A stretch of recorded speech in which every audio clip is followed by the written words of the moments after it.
नमस्कार दोस्तों।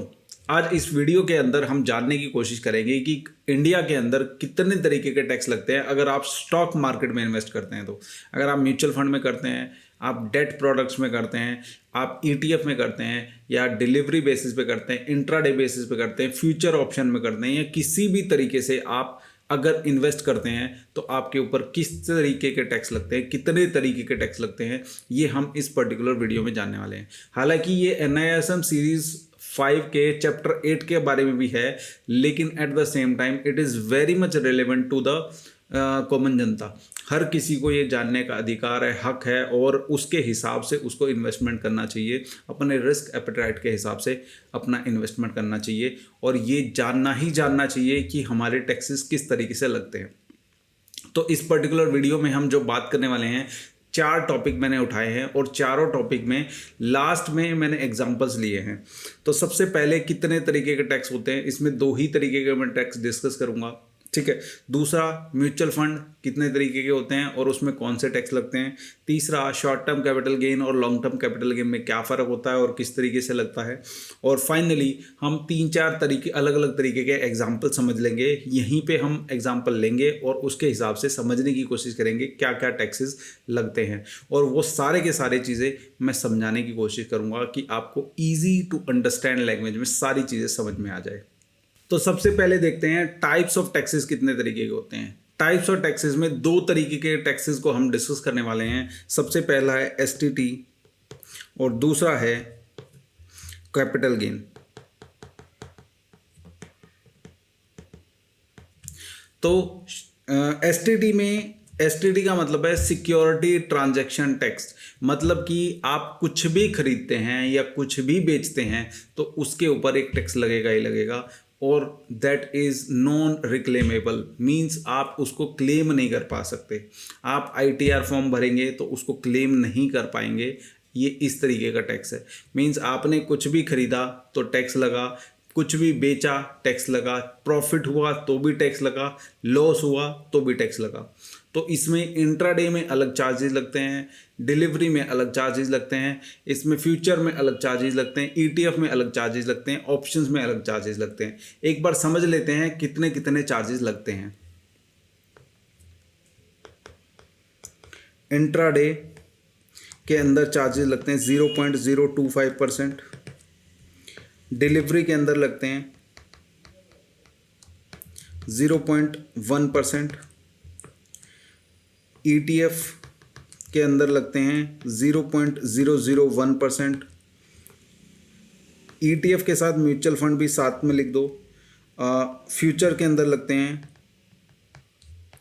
0.05%, ऑप्शंस के अंदर लगते हैं 0.015%। अब समझिए ये किस तरीके से होते हैं। इंट्राडे का मतलब क्या होता है, सबसे पहले वो समझ लीजिए। इंट्राडे का मतलब क्या होता है वो समझिए। इंट्राडे का मतलब है आपने सुबह कोई भी सौदा उठाया और दोपहर को, शाम को कभी भी बेच दिया। मार्केट 9:15 पे शुरू होती है और 3:30 बजे बंद हो जाती है।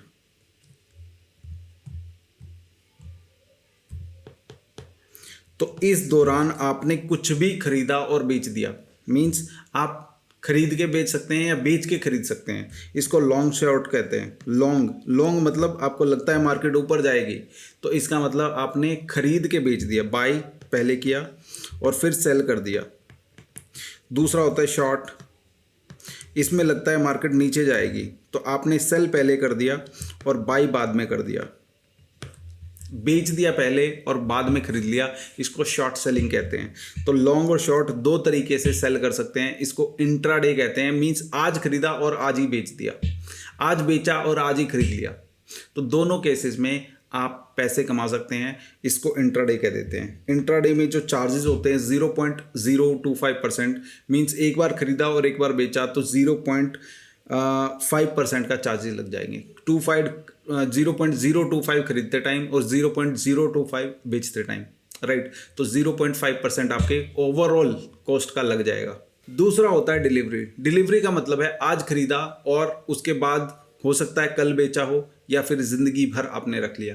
अभी आपने एग्जाम्पल के तौर पे सुना होगा, दादाजी ने 1993 में MRF के शेयर खरीदे थे 10,000 के, आज हो गए वो 100 करोड़ के, 50 करोड़ के। इस तरीके से कुछ कुछ नंबर्स हमारे सामने आते हैं। मीन्स उन्होंने डिलीवरी में लिया था, मीन्स उन्होंने एक बार खरीदा और आज तक उनके पास पड़े हैं। डिलीवरी में आपके ऊपर कोई कंपल्शन नहीं होती, आप आज खरीदना चाहते हैं आज खरीदो, कल बेचना चाहते हो कल बेच दो, ज़िंदगी भर रखना चाहते हो ज़िंदगी भर रख पाओगे, लेकिन उसके ऊपर कोई भी चार्जेस नहीं लगेगा जब तक कि आप बेचोगे नहीं। मीन्स डिलीवरी के अंदर एक बार खरीदा तो एक बार चार्जेस दिया आपने, और ज़िंदगी भर के लिए जब तक आप बेचोगे नहीं कोई चार्जेस नहीं लगेगा। तो इसमें एक बार का जो चार्जेस लगता है that is 0.1% of all cost. जितना भी कॉस्ट, या 1 लाख का खरीदा तो 0.1% उसका लग जाएगा, 2 लाख का खरीदा 0.1% उसका लग जाएगा। जितना भी कॉस्ट होगा उस कॉस्ट के हिसाब से आपका टैक्स लग जाएगा। और आप जब तक रखना चाहते हो तब उसके ऊपर, रखने के ऊपर कोई भी टैक्स नहीं है या चार्जेस नहीं है। जब बेचोगे तो उसके ऊपर चार्जेस लगेगा। तीसरा आ जाता है म्यूचुअल फंड और ETFs।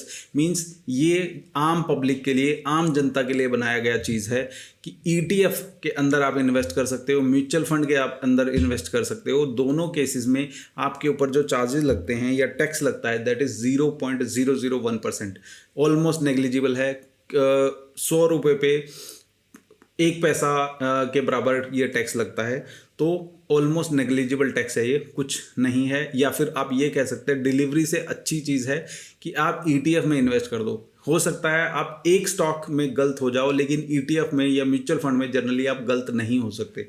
तो इस केस में जो टैक्स लगता है 0.01% लगता है। और ETF इज़ बेसिकली, ETF को जो मैनेज करती है वो NSE BSE करती है, या फिर आपको स्टॉक एक्सचेंज करती है।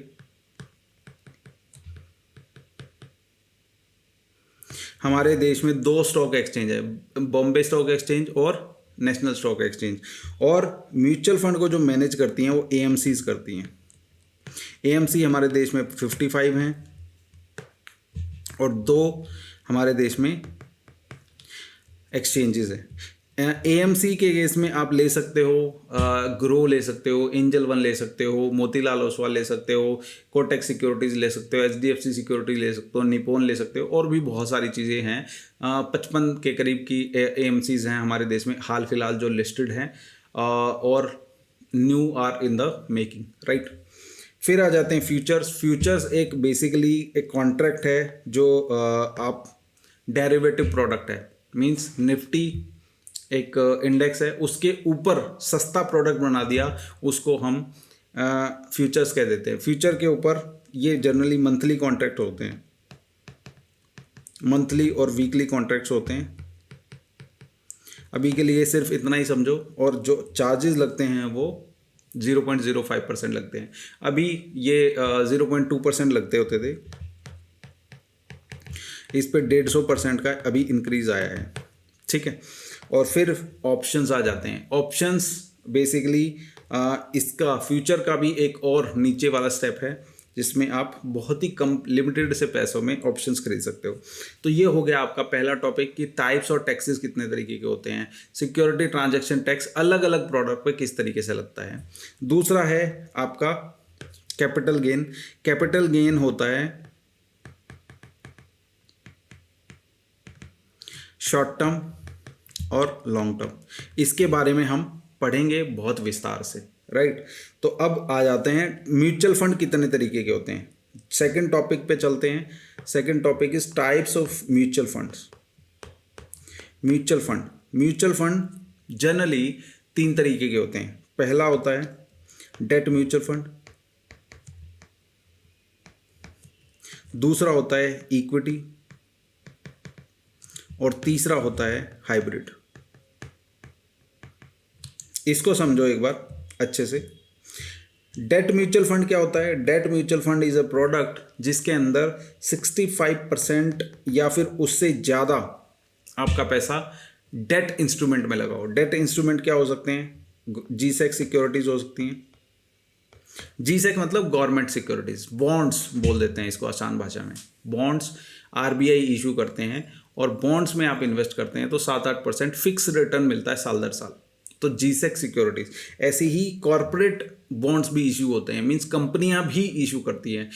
टाटा मोटर्स, टाटा पावर, रिलायंस, अलग अलग तरीके की कंपनियां भी इशू करती हैं, उसको भी हम कॉरपोरेट बॉन्ड्स बोल देते हैं।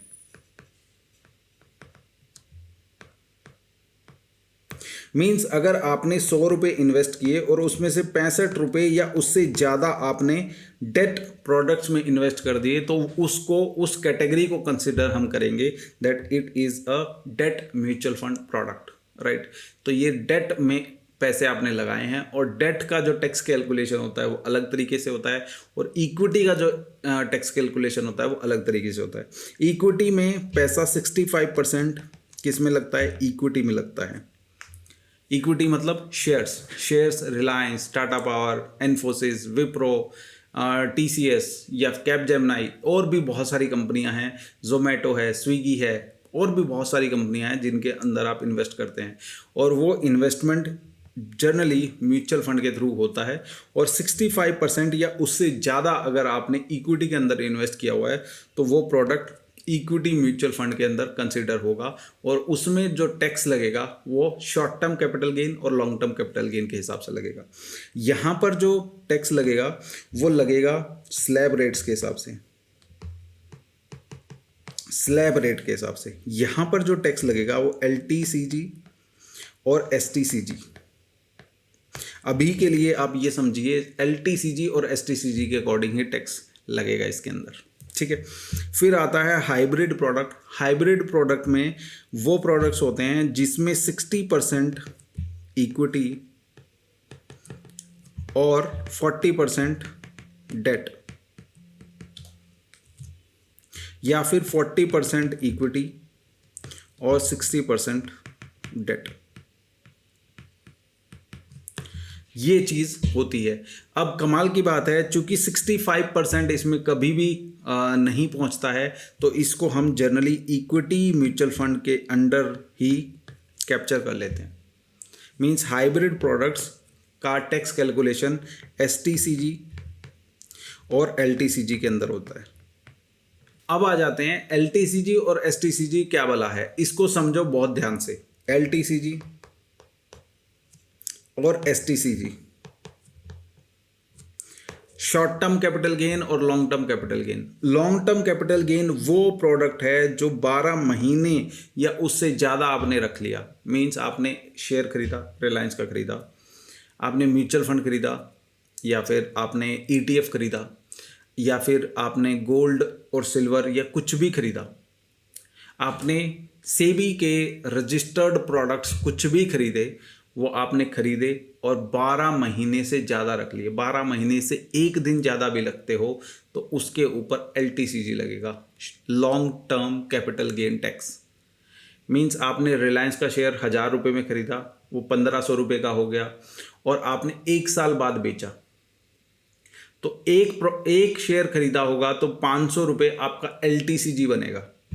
अगर 12 महीने से एक दिन कम भी बेचा होगा तो आपका STCG बनेगा, शॉर्ट टर्म बन जाएगा। वो 1 साल के अंदर बेचोगे शॉर्ट टर्म बन जाएगा, 1 साल के बाद बेचोगे तो लॉन्ग टर्म बन जाएगा। It is as simple as that. तो शॉर्ट टर्म और लॉन्ग टर्म में सिर्फ इतना फ़र्क है कि 12 महीने के अंदर बेचोगे तो शॉर्ट टर्म, 12 महीने के बाद बेचोगे तो लॉन्ग टर्म। लॉन्ग टर्म कितना लॉन्ग टर्म? पूरी ज़िंदगी। It can be through out your life. आप 20 साल रखो लॉन्ग टर्म है, 50 साल रखो लॉन्ग टर्म है, कभी तक रखो लॉन्ग टर्म है, correct. So long term capital gain and short term capital gain are these two taxes. तो इसमें टैक्स कैलकुलेशन कैसे होता है समझिए ज़रा बहुत ध्यान से। LTCG के ऊपर टैक्स लगता है 12.5%, STCG के ऊपर टैक्स लगता है 20%। अभी एग्जाम्पल्स ले लेंगे, एग्जाम्पल के थ्रू मैं सारी चीज़ें आपको समझाऊंगा, बहुत क्लियर हो जाएगा उसमें, और डिफरेंट 3-4 तरीके के एग्जाम्पल में लेके और आपको समझाने की कोशिश करूंगा। तो यहाँ पर क्या कोई रिबेट भी मिलता है क्या? रिबेट मतलब एग्जेम्पशन भी मिलता है क्या? तो यहाँ पर 1,25,000 रुपये का एग्जेम्पशन मिलता है जी।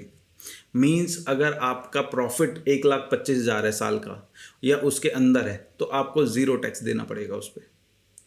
यहाँ पर कोई रिबेट मिलता है क्या? यहाँ कोई रिबेट नहीं है, लेकिन एक लूप होल बताऊंगा मैं इसमें भी। चलिए अभी डिफरेंट डिफरेंट एग्जांपल्स के थ्रू समझने की कोशिश करेंगे कि किस तरीके से टैक्स कैलकुलेट होता है, और आपको सारी की सारी पिक्चर क्लियर हो जाएगी कि ये टैक्स मेरा बना और इस तरीके से ये कैलकुलेट हुआ।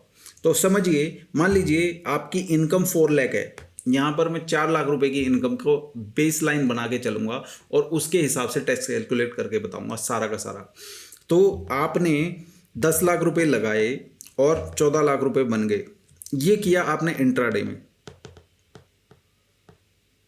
मींस इंट्राडे में आप 10 लाख रुपए की कैपिटल से शुरू करते हैं और 10 लाख रुपए का 14 लाख रुपए बना देते हैं एक साल के दौरान।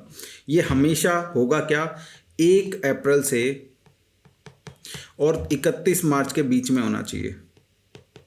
फाइनेंशियल ईयर यहाँ से यहाँ तक होता है। तो इस दौरान आपने ट्रेडिंग की, इंट्राडे किया, मींस आपने आज खरीदा और आज के आज बेच दिया, उसको इंट्राडे कैलकुलेट करेंगे। ठीक है, ऑप्शंस में भी इंट्राडे होता है लेकिन ऑप्शंस अलग रखते हैं अभी के लिए। आपने स्टॉक के अंदर इंट्राडे किया और आपका जो प्रॉफिट बना वो 4 लाख रुपए बना, तो आपका टैक्स किस तरीके से कैलकुलेट होगा समझिए जरा। क्योंकि intraday short term capital gain के अंडर आता है। क्यों? क्योंकि साल के अंदर ही आपने जो करना था कर दिया, 12 महीने पूरे नहीं होता। इंट्राडे में तो एक दिन भी पूरा नहीं होता। तो सारा का सारा जो प्रॉफिट है वो शॉर्ट टर्म कैपिटल गेन में चला जाता है और आपका जो प्रॉफिट बनता है वो 4 लाख रुपीज़ बनता है। आपकी टोटल इनकम 8 लाख रुपीज़ बनी। हालांकि टैक्स स्लैब में आपका जो टैक्स बनेगा, अगर आप 8 लाख रुपए सिर्फ इनकम से कमाते तो आपका टैक्स 0 बनता, लेकिन चूंकि आपने ये इंट्राडे से कमाया है तो आपका टैक्स यहाँ पर 20% लगेगा और आपका जो टैक्स बन जाएगा वो 80,000 बन जाएगा। ठीक, ये फर्स्ट केस है। सेकंड केस, 4 लाख रुपीज़ आपने इन्वेस्ट किया और 4 लाख रुपीज़ आपका गेन हुआ और वो गेन आपने 12 महीने से पहले, यही 10 लाख रुपए लगाए थे। केस हर चीज़ में सेम रखेंगे हम। तो 10 लाख रुपए लगाए थे और वो 10 लाख रुपए 14 लाख रुपए बन गए। तो आपके जो 8 लाख रुपए टोटल इनकम बनी और आप 12 महीने से पहले ही आपने कर दिया वो बुक। मींस ये आपका स्विंग ट्रेड्स हो सकता है, ये आपका एफएनओ हो सकता है, या आपका फ्यूचर ऑप्शंस हो सकता है, ईटीएफ में इन्वेस्टिंग हो सकती है, म्यूचुअल फंड में इन्वेस्टिंग हो सकती है। तो आपने कुछ भी किया और 12 महीने से पहले ही सारा का सारा पैसा बुक कर लिया। आपके 4 लाख रुपए का प्रॉफिट हुआ था 10 लाख रुपए के ऊपर, वो 10 लाख को छोड़ दीजिए, आपका प्रॉफिट 4 लाख हुआ। तो इस केस में फिर से ये शॉर्ट टर्म में चला जाएगा और फिर से आपका टैक्स जो बनेगा वो 80,000 रुपये बनेगा। अब इसमें म्यूचुअल फंड में मैं ये फिर से एक अलग एग्जांपल लेता हूँ। थर्ड एग्जांपल, 4 लाख रुपए आपकी इनकम है और ये 4 लाख रुपए आपने फिर से कमा लिए, लेकिन ये 4 लाख रुपए आपने कहाँ से कमाए? आपने म्यूचुअल फंड से कमाए, जो कि डेट म्यूचुअल फंड्स था। तो इस केस में क्या होगा ये समझिए। ये जो ऊपर वाला 4 लाख था इक्विटी म्यूचुअल फंड से कमाया आपने, तो आपका टैक्स बना 80,000 रुपये। लेकिन यहाँ पर डेट म्यूचुअल फंड में अगर आपने 4 लाख रुपए कमाए, हालांकि उसमें तो फ्लैट ही होता है, 4 लाख रुपए कमाने के लिए ज़्यादा ही पैसे लगाने पड़ेंगे आपको। 4 लाख कमाने के लिए मोटा मोटा 50 लाख के आसपास लगाने पड़ेंगे। 8% का टैक्स मानूँ तो 50 लाख रुपए आपने इन्वेस्ट किए और 4 लाख का साल के अंदर आपको प्रॉफिट हो गया। तो यहाँ पर इस केस में क्या होगा, ये 4 लाख प्लस 4 लाख आपकी इनकम 8 लाख हो गई और ये आपका स्लैब रेट के हिसाब से कैलकुलेट होगा। तो आपका टैक्स 0 बन जाएगा, 0 टैक्स। क्यों? क्योंकि जो ये प्रॉफिट था ये डेट म्यूचुअल फंड से आया था। तो ये डेट म्यूचुअल फंड के केस में आपका टैक्स 0 हो जाएगा। ठीक है, अब इससे आगे चलते हैं। मान लीजिए फोर्थ केस, आपने 4 लाख रुपीज़ कमाए, आपकी इनकम है और आपने लॉन्ग टर्म कैपिटल गेन कमाया 4 लाख रुपए। मींस आपने ये जो शेयर्स थे ये बेचे हैं 12 महीने के बाद। 12 महीने के बाद तो उस केस में आपकी इनकम कितनी होगी? इनकम तो 8 लाख हो जाएगी, लेकिन टैक्सेबल अमाउंट आपका, चूंकि इसमें 1,25,000 रुपये आपको एग्जेम्पशन मिल जाएगा, तो आपका टैक्सेबल अमाउंट होगा यहाँ पर 2,75,000 रुपये। और 2,75,000 पर 12.5% का जो टैक्स लगेगा, 1/8 कर दो इसको, सिंपल 1/8 मोटा मोटा 33,000 34,325 के आसपास आएगा। ये आपका टैक्स बनेगा। तो मैंने सारे के सारे एग्जाम्पल ले लिए। ये एग्जाम्पल था आपका इनकम का। मीन्स अगर आपकी इनकम ही 8 लाख हो, जीरो टैक्स, आपको इंट्राडे से कमाया हो तो 80,000, आपने स्विंग ट्रेड से कमाया हो तो 80,000, आपने डेट म्यूचुअल फंड से कमाया हो तो आपका टैक्स जीरो। ये स्विंग या फिर ETF भी हो सकता है, म्यूचुअल फंड हो सकता है, या स्टॉक्स हो सकते हैं। इस सारे के सारे एग्जाम्पल यहाँ पर है। इसके बाद आपका लॉन्ग टर्म कैपिटल गेन, तो आपका टैक्स कितना बनेगा ये भी मैंने सारा बता दिया। अब और इसमें थोड़ा सा और गहराई में चलते हैं और समझने की कोशिश करते हैं किस किस तरीके से और टैक्स लग सकता है। यहाँ पर जो समझने की बात है वो ये है कि पहली चीज़, इसमें कुछ कंडीशंस हैं। कंडीशंस क्या हैं कि आप जो फ्यूचर ऑप्शंस में लॉस करते हैं वो कैरी फॉरवर्ड हो सकता है 7 सालों तक। तो फ्यूचर एंड ऑप्शन का जो लॉस है 7 साल तक कैरी फॉरवर्ड हो सकता है। आपका LTCG का लॉस 8 साल तक कैरी फॉरवर्ड हो सकता है। इसमें कंडीशन एक और है, LTCG का लॉस वो सिर्फ कैंसल आउट हो सकता है LTCG से।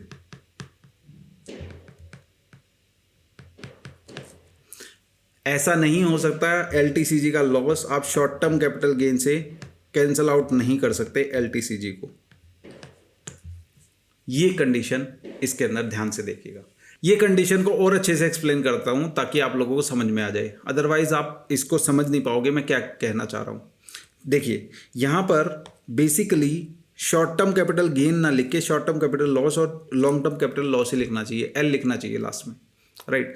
पहली चीज़। दूसरी चीज़, मान लीजिए आपने 2021 में एक इन्वेस्टमेंट किया, 20 लाख रुपए का किया, और वो 20 लाख रुपए का इन्वेस्टमेंट घट के 16 लाख रुपीज़ हो गया और 2022 में आपने बेच दिया 12 महीने होने के बाद। ये किया था लेट्स सपोज मई में किया था और आपने अगले साल दिसंबर में बेच दिया, दिसंबर 2022 में, 14-15 महीने के बाद बेचा। और आपने 2023 मार्च तक का जो ITR भरा, मीन 2022-23 का जो सेशन था, उस ITR में आपने इसको क्लेम कर दिया कि मेरा कितना लॉस हुआ है, 4 लाख रुपए का कैपिटल लॉस हुआ है। वो कौन सा हुआ है? LTCG। और आपको पता है इसकी कंडीशन क्या है, 8 साल तक ये कैरी फॉरवर्ड होता है। 8 साल तक इसको क्लेम कर सकते हो, FNO को 7 साल तक कर सकते हो, 8 साल तक क्लेम हो जाएगा। तो अब आपने वही पैसा 16 लाख रुपए 2023 में फिर से लगा दिया और वो 16 लाख रुपए बढ़ के लेट सपोज 18 लाख हो गया। तो इस केस में हुआ क्या, आपको 2 लाख रुपए का कैपिटल गेन हो गया। लेकिन चूंकि इसी एक ही साल के दौरान हो गया तो शॉर्ट टर्म कैपिटल गेन बनाइए, ठीक है। और आपने 4 लाख रुपए का कैपिटल लॉस क्लेम किया हुआ है, लेकिन ये 2 लाख रुपए आपका कंपनसेट नहीं होगा 4 लाख के लॉस से। समझ में आई बात? 4 लाख का लॉस कंपनसेट करने के लिए कैपिटल गेन के साथ ही सेट ऑफ किया जा सकता है। मींस अगर ये 2 लाख LTCG होता तो आप इस 4 लाख में से इसको रिडीम कर सकते थे या फिर क्लेम कर सकते थे या फिर सेट ऑफ कर सकते थे। Set of would be the right word, set of कर सकते थे। अदरवाइज ये शॉर्ट टर्म के साथ नहीं हो पाएगा, FNO के गेन के साथ नहीं हो पाएगा, किसी स्विंग ट्रेड्स के गेन के साथ नहीं हो पाएगा, करेक्ट। तो ये लॉन्ग टर्म का मतलब लॉन्ग टर्म के साथ ही सेट ऑफ हो पाएगा, ठीक है। तो ये थी कंडीशन ताकि आपको और बेटर अंडरस्टैंडिंग आए। हाँ, ऐसा हो सकता है 16 लाख रुपए आप लगा दो, ये 18 लाख रुपए बन जाए और टाइम पीरियड 12 महीने से ज़्यादा है तो 2 लाख रुपए आपका कैपिटल एप्रिसिएशन हो गया और वो LTCG के अंदर आ गया। तो अब आप इस 4 लाख में से इसको सेट ऑफ कर सकते हैं, ठीक है। ये है जो मैं समझाना चाहता था। अब समझते हैं थोड़ा सा डीपर एग्जाम्पल, और एग्जाम्पल से समझने की कोशिश करते हैं किस किस तरीके से टैक्स कैलकुलेट होगा। एग्जाम्पल, छठा एग्जाम्पल है और 6th एग्जाम्पल इज, मान लीजिए आपने 10 लाख के स्टॉक खरीदे, 12 लाख में बेच दिए और ये बेचे 11 महीने में। फिर 10 लाख के स्टॉक खरीदे और ये 14 लाख के बेच दिए, ये बेचे 13 महीने में। और आपने 10 लाख रुपए लगाए थे और आपने 12 लाख रुपए बना लिए, ये बनाए एफएनओ में, और 10 लाख रुपए और लगाए थे इंट्राडे में, वो 9 लाख रुपए रह गए और वो हो गए आपके इंट्राडे में। तो कैसे टैक्स कैलकुलेट होगा? और यहाँ पर मैं इनकम भी आपकी 4 लाख मान के चल रहा हूँ। 4 लाख रुपए आपकी इनकम भी है, सैलरी भी आ रही है कहीं से 35,000 रुपये के आसपास। और अब बताइए कितना टैक्स बनेगा? देखो, समझने की कोशिश करते हैं। यहाँ पर 2 लाख रुपए का टैक्स जो है वो शॉर्ट टर्म कैपिटल गेन हुआ, STCG। यहाँ पर मैं लिखता चला जाऊँगा, यहाँ पर शॉर्ट टर्म कैपिटल गेन आपका 2 लाख रुपए हुआ। फिर ये जो 4 लाख रुपए है ये LTCG के अंडर आएगा। LTCG के अंदर 4 लाख रुपीज़ आ गया। ये 2 लाख रुपए आपका फिर से शॉर्ट टर्म के अंदर आ गया और ये 1 लाख का लॉस आपका, ये भी STCG के अंडर आ गया। ठीक है, तो यहाँ पर 4 लाख रुपए पे आपको रिबेट भी मिलती है 1,25,000 की। तो आपका टैक्सेबल अमाउंट फिर से 2,75,000 बना और यहाँ पर आपका जो टैक्सेबल अमाउंट बना वो 3 लाख बना। तो 3 लाख पे जो टैक्स कैलकुलेट होगा वो होगा 60,000, 20%। और यहाँ पर जो टैक्स कैलकुलेट होगा 12.5%, वो बनेगा भाई 33,34,325 रुपये।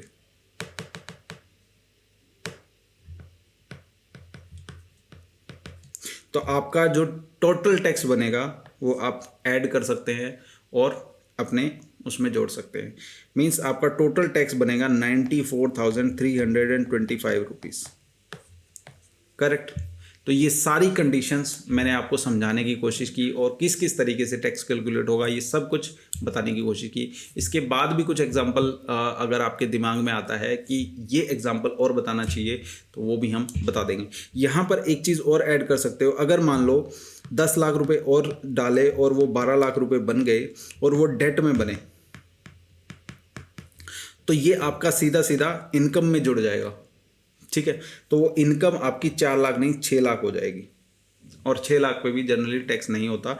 अगर आपकी इनकम 12 लाख से ऊपर पहुंच जाती है तो टैक्स अलग से कैलकुलेट होता है। एक लूप होल भी मैंने बताना था। लूप होल,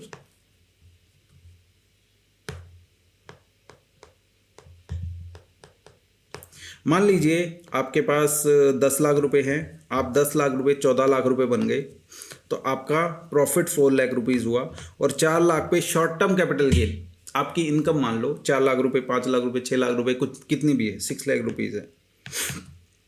4 लाख रुपीज़ आपने शॉर्ट टर्म कमा लिया, तो अब आपको शॉर्ट टर्म पे 80,000 टैक्स भरना पड़ेगा।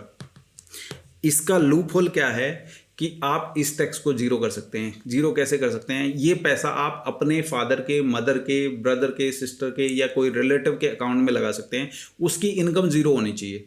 उसकी इनकम अगर जीरो होगी तो आप 10 लाख रुपए लगाएंगे, वो 14 लाख रुपए, मीन्स इन्वेस्टमेंट तो वही करेंगे जहाँ आपको करनी थी, वो 14 लाख रुपए बन जाएंगे। तो इस केस में 4 लाख रुपए का आपको कैपिटल गेन होगा और 4 लाख रुपए का कैपिटल गेन पे टैक्स जीरो होगा। क्यों? क्योंकि उसकी इनकम नहीं है, उस पर्सन की इनकम नहीं है। और हमारा कैपिटल स्लैब क्या बताता है, हमारा इनकम टैक्स स्लैब क्या बताता है? 0 से 4 लाख तक कोई भी टैक्स नहीं है। ये एक लूप होल है। एक loop hole long term capital gain के लिए भी है जो मैंने खुद निकाला है। लॉन्ग टर्म कैपिटल गेन अलग से आपका बना हुआ हो और तब आपको टैक्स अगर ज़ीरो करना है तो उसके लिए आप हमसे कांटेक्ट कर सकते हैं और हम आपको उसमें पूरी मदद करेंगे। राइट, तो आई थिंक मैंने सारा कुछ समझाने की, बताने की कोशिश की और आपको शायद सारा कुछ समझ भी आया होगा इस पर्टिकुलर चैप्टर में। और फिर भी कुछ चीज़ें अगर रह गई हैं तो definitely you can contact to us and will try to solve your queries. Right, और नीचे कमेंट्स में लिख दीजिएगा और give it a thumbs up अगर आपको हमारा कंटेंट अच्छा लगा हो और हमारे चैनल को जरूर सब्सक्राइब कीजिएगा। Right, thank you so much guys, that's all for today, enjoy.